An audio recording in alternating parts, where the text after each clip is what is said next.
Welcome to my YouTube channel. कल हमने control statement के बारे में डिस्कस किया था। आज उसी का पार्ट 2 हम करने वाले हैं। जो कुछ भी रह गया था उसको आज हम कंप्लीट करेंगे। तो इसमें सबसे पहले ब्रेक और कंटिन्यू स्टेटमेंट, इसके बारे में वैसे हमने कल भी डिस्कस किया था, लेकिन फिर थोड़ा डिटेल में करेंगे। जैसे ब्रेक स्टेटमेंट क्या है कि ब्रेक स्टेटमेंट हम जहां भी यूज करेंगे डायरेक्ट लूप से बाहर आ जाएगा, मतलब इमीडिएट एग्जिट हो जाएगा लूप से। अब लूप कौन कौन सा है? तो फॉर, व्हाइल, डू व्हाइल और स्विच स्ट्रक्चर। तो जहां कहीं भी हम ब्रेक स्टेटमेंट यूज करेंगे इमीडिएटली वहां से एग्जिट करेगा। तो ये होता है ब्रेक स्टेटमेंट। और अगर हम क्या करेंगे कि ब्रेक की जगह कंटिन्यू स्टेटमेंट यूज करते हैं तो पार्टिकुलर उस इटरेशन को स्किप करेगा, उसके बाद दोबारा से उसे कंटिन्यू करेगा। तो नेक्स्ट जैसे यहाँ पर कंटिन्यू स्टेटमेंट की बात करते हैं, तो कंटिन्यू स्टेटमेंट में क्या है कि जो रिमेनिंग स्टेटमेंट है सिर्फ उसको एग्जीक्यूट करेगा और जो नेक्स्ट इटरेशन है उसको कंटिन्यू कर लेगा। वैसे ही व्हाइल डू व्हाइल लूप में भी वही है कि लूप का कंटिन्यूएशन होता है कब से? तो जो एक बार स्टेटमेंट जो है कंटिन्यू स्टेटमेंट वो एग्जीक्यूट कर जाए और पर्टिकुलर उस टाइम के स्टेटमेंट को स्किप कर दे और उसके बाद से नेक्स्ट इटरेशन कंटिन्यू शुरू कर देता। यही सेम चीज होता है किसी भी तरह का लूप यूज करते हैं या स्विच स्टेटमेंट यूज करते हैं, हर केस में यही होता है। जब हम ब्रेक यूज करते हैं तो ब्रेक यूज करने के बाद क्या होता है कि इमीडिएट एग्जिट हो जाता है, लेकिन कंटिन्यू में क्या होगा कि पार्टिकुलर उस टाइम पे जो स्टेटमेंट एग्जीक्यूट होना होता है वो पूरा एग्जीक्यूट नहीं होता और नेक्स्ट इटरेशन को कंटिन्यू कर लेता है। तो ये होगा ब्रेक और कंटिन्यू। अब एग्जाम्पल से जैसे देखें, यहाँ पर क्या है कि कंटिन्यू स्ट्रक्चर यूज किया हुआ है। इसमें क्या है कि एक नंबर है और उसके बाद उसकी हेल्प से 1 to 10 प्रिंट कराना है। जैसे यहाँ पर 1 to 10 प्रिंट कराने का प्रोग्राम हमें लिखना होगा, तो सबसे पहले यहाँ पर हेडर फाइल है, हेडर फाइल के बाद मेन फंक्शन है और मेन फंक्शन का रिटर्न टाइप चूंकि इंटीजर है इसीलिए यहाँ पर रिटर्न 0 यूज किया हुआ है। अब जो x लिए, x को हम एज ए इंटीजर डिक्लेयर करते हैं वेरिएबल। उसके बाद क्या है कि फॉर लूप की हेल्प से यहाँ पर x इक्वल टू 1 ये इनिशलाइज हो गया। उसके बाद x is less than equal to 10, मतलब कब तक रखना है? तो जब तक x 10 के इक्वल ना हो। अगर 10 से ग्रेटर होगा तो मतलब लूप से एग्जिट होगा। उसके बाद हर बार क्या करना है, x प्लस प्लस यानी वैल्यू जो है वो 1 इंक्रीमेंट कर देना है। तो ये है फॉर लूप। अब इसमें क्या है कि एक कंडीशन दिया हुआ है, जब x डबल इक्वल टू 5, मतलब जब x की वैल्यू 5 हो जाएगी तो वहां पर उसके बाद कंटिन्यू स्टेटमेंट यूज किया हुआ है और ये प्रिंट एफ जो है वो x की वैल्यू को प्रिंट करते जाएगा।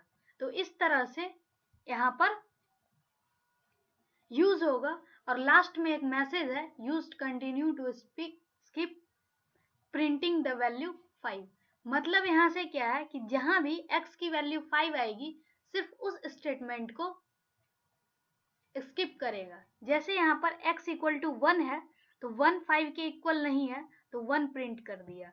उसके बाद x अपडेट होके 2 होगा, 2 इक्वल टू 5 ये नहीं है तो 2 यहाँ पर प्रिंट करेगा, फिर 3 प्रिंट करेगा, 4 प्रिंट करेगा।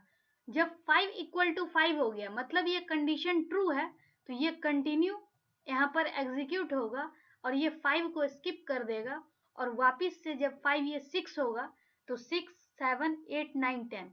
तो इस तरह से पूरा एग्जीक्यूट होगा। सिर्फ x इक्वल टू 5 है तो 5 एग्जीक्यूट नहीं करेगा। अगर इसी जगह पे हम ब्रेक यूज करते हैं तो ब्रेक में क्या होगा कि 1 2 3 4 तो एग्जीक्यूट करेगा। अब जब x इक्वल टू 5 होगा तो मतलब कंडीशन ट्रू है तो ब्रेक एग्जीक्यूट कर जाएगा और x इक्वल टू 5 मतलब वहां से स्किप करेगा और पूरा का पूरा 5 के बाद जितना भी है सबको स्किप कर देगा। मतलब उस केस में जो आउटपुट आएगा वो 1 2 3 और 4 आएगा। तो इस तरह से ब्रेक स्टेटमेंट काम करता है। तो ये है बेसिक डिफरेंस कंटिन्यू और ब्रेक में। अब जैसे ब्रेक स्टेटमेंट को हम फ्लो चार्ट से समझते हैं कि एक कंडीशन है, ये कंडीशन अगर फॉल्स हो गया तो नेक्स्ट स्टेटमेंट यहां पर एग्जीक्यूट करेगा। अगर कंडीशन ट्रू है तो स्टेटमेंट, और अगर ब्रेक आ गया तो फिर क्या हो गया, ये अगला स्टेटमेंट के बाद फिर दोबारा से कंडीशन चेक होने चला गया। इट मीन्स कि ये लूप से बाहर यहां पर आ चुका है। और अगर यहां पर जैसे कंटिन्यू कंडीशन है तो कंटिन्यूएशन कंडीशन में ये ट्रू है तो स्टेटमेंट, उसके बाद ये ब्रेक है। अगर ये फॉल्स होता जा रहा है यहाँ पर मतलब ब्रेक का जो कंडीशन है वो फुलफिल नहीं कर रहा तो वापस से ये पूरा लूप वर्क करेगा और जब ब्रेक आ गया तो यहाँ से डायरेक्ट इसको स्किप करके और नेक्स्ट स्टेटमेंट तक आ जाएगा। तो इस तरह से ब्रेक कीवर्ड यूज करता है। अब जैसे ब्रेक है, ब्रेक में क्या है, using break to exit a loop. अब जैसे यहां पर है कि हेडर फाइल, उसके बाद main function i is less then 100, मतलब ये कब तक चलना चाहिए लूप, जब तक कि i की वैल्यू 99 तक है। अब if i is equal to 10, मतलब i की वैल्यू जब 10 हो जाएगी तो ये ब्रेक हो जाएगा, मतलब terminate loop if i equal to 10। अगर i की वैल्यू जहां भी 10 होगी तो ये टर्मिनेट कर देगा और लूप कंप्लीट हो जाएगा और ये वैल्यू यहाँ से प्रिंट करते जाएगा कि i इक्वल टू 0 1 2 3 4 5 6 7 8 9 यहाँ तक। और उसके बाद जैसे ये 10 होगा मतलब इफ का कंडीशन ट्रू हो गया तो ब्रेक स्टेटमेंट एग्जीक्यूट करेगा और लूप से बाहर कर देगा। कंटिन्यू की वर्ड में क्या है, अगर कंटिन्यू कंडीशन है तो यहाँ से अगर फॉल्स हो गया तो डायरेक्ट नेक्स्ट स्टेटमेंट, जो कंडीशन है वो फॉल्स हुआ तो डायरेक्ट नेक्स्ट स्टेटमेंट। अगर कंडीशन ट्रू है तो कंडीशन ट्रू हो गया तो उसका स्टेटमेंट एग्जीक्यूट करेगा। फिर अगर कंटिन्यू है तो कंटिन्यू, अगर कंटिन्यू आ जाता है तो कंटिन्यू का स्टेटमेंट अगर जो भी मतलब कंडीशन है वो अगर ट्रू होते जाएगा तो यहाँ पर क्या है कि उस टाइम पे स्किप कर देगा और दोबारा से फिर ये कंडीशन पे चला जाएगा। लेकिन अगर यहीं पर कंडीशन ट्रू नहीं होता है, मतलब कंटिन्यू जो है वो अगर कंप्लीट नहीं हो पाता है तो ये स्टेटमेंट आगे बढ़ेगा और वापस ये लूप कंप्लीट होते रहेगा। कहने का मतलब जब कंटिन्यू स्टेटमेंट हमारा वर्क कर रहा होगा तो जो भी उसकी मैचिंग वैल्यू है सिर्फ वहां पे स्किप करेगा और उसके बाद आगे कंटिन्यू करते जाएगा।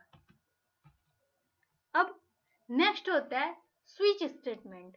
स्विच स्टेटमेंट कब हम यूज करते हैं, जब एक सिंगल वेरिएबल पे हमें बार बार कंडीशन अप्लाई करना होगा। जैसे एक ही वेरिएबल सपोज x है और बार बार जो कंडीशन होगा वो x पे ही अप्लाई होगा, तो वैसे जगह पे हम क्या स्विच स्टेटमेंट का यूज कर सकते हैं। अब स्विच स्टेटमेंट का सिंटैक्स क्या हो गया, स्विच और एक्सप्रेशन, उसके बाद case, constant, statement, break, default statement.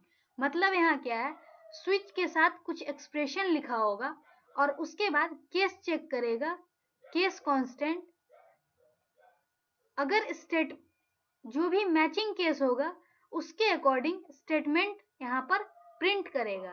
और ब्रेक होगा तो ब्रेक से क्या है, बार बार वो स्किप करता जाएगा।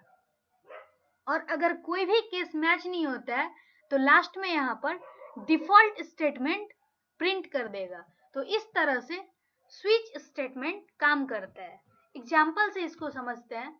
जैसे फर्स्ट में क्या है कि हम अल्फाबेट को एक फंक्शनल पार्ट है जिसमें हमें चेक करना है कि अल्फाबेट कौन कौन सा है। तो उस हिसाब से सबसे पहले यहाँ पर मेन फंक्शन है, उसके कैरेक्टर कैर चॉइस, मतलब चॉइस नाम का एक वेरिएबल है जो कि कैरेक्टर टाइप का है। अब इसमें से हमें कोई भी अल्फाबेट एंटर कराना है तो एक मैसेज प्रिंट करेगा इंटर एनी अल्फाबेट, फिर स्कैन एफ की हेल्प से हम उस अल्फाबेट को एंटर करवाएंगे और फाइनली यहाँ पर स्विच केस का जो एक्सप्रेशन है चॉइस, यानी जो हम एंटर करेंगे वो चॉइस बनते जाएगा। और केस ए, मतलब केस ए में क्या है, अगर हम ए देते हैं तो मैचिंग केस ए का हो गया तो प्रिंट कर देगा दिस इज अ वोवेल और ब्रेक हो जाएगा। अगर ए के अलावा बी करते हैं टाइप, तो बी करते हैं तो इसमें से ये मैचिंग केस न ए से मैच करेगा न बी से, कहीं बी यानी कहीं पर भी नहीं है, तो लास्ट में डिफॉल्ट केस यहाँ पर प्रिंट करेगा this is not a vowel.